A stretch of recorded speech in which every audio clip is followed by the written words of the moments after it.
راته ووایه لا چې مې زړګي ته رانږدې نه وې او لا چې مو ترمنځه فاصلې نه وې. ووایه شابه. بیا هغه شان وایه، بیا هغه شان وایه او ماته جانان وایه. اوس پاسه شابه خوند ماله یې چېره ونه وړه. کړ پاته ولې ما ته چېره د وړه. جانان نوم د باندې بدنام کوم ای ځنګلي کارغه زه به تا ته هیله یم چې ماته جانان جانان. څومره ما خو تا وویل سونګ نه ووایه.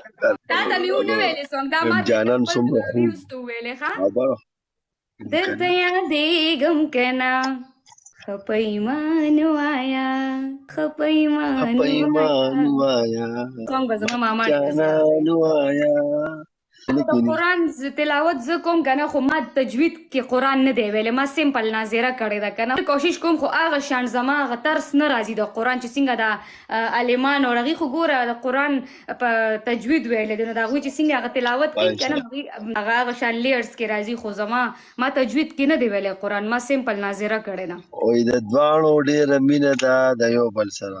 نه نه نه نه نه نه نه دا ستاسو غلط فهمي ده. د ده سره به زه ایله مینه کوم، مړه ایله بیله به د ده سره مینه تا د کوم. مینې د شپې دې سره به زه مینه کوم. ځنګلي کارغه اوس دا دی د خوبه راپاڅېدو لکه ته چې په دماغ په دې سرو کې ولا دغه ولا ډیسکو ډانس ولا کړی دی. مینې دا نوم مه بدناموئ، خو د دې جولې خاطرو کې هغه مجنون بالته کې پوه شو، نور مجنون او لیلا بالته کې په قبر کې پوه شو پر تړپېږي، هلته کې په قبر کې بوچتېږي رابغېږي. دا نو مینه مه بدناموئ، دا د مینې شی دی. ما د مینې هلک دا د مینې هلک دی، ده سره چېرته کې دغه جوړېږي.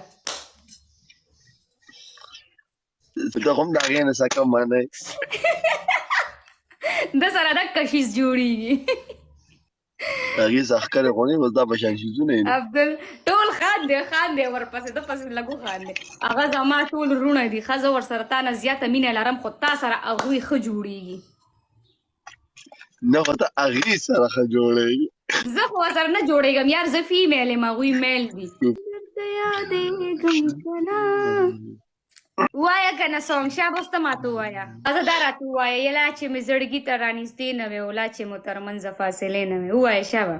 نری مې خرابه ده قسم دی بس ګپ نه باندې خوب مې زړګي ته رانږدې نه وې سکرین ریکارډینګ کې وکړې مو ترمنځه فاصلې سمه نه وې. ما نه راځي قسم زما اواز بدرنګه دی، ته ما پورې خلک خاندې.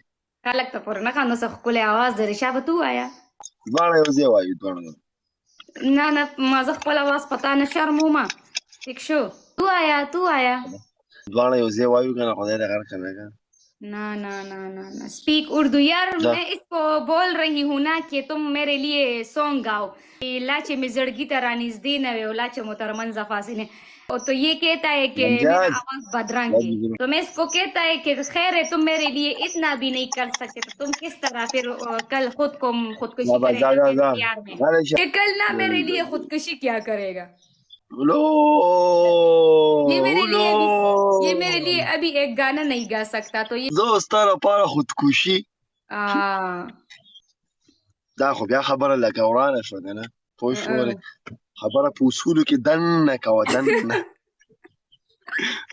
خبره په اصولو کې دننه کوه دا خبره د اصولو نه بار وباسې.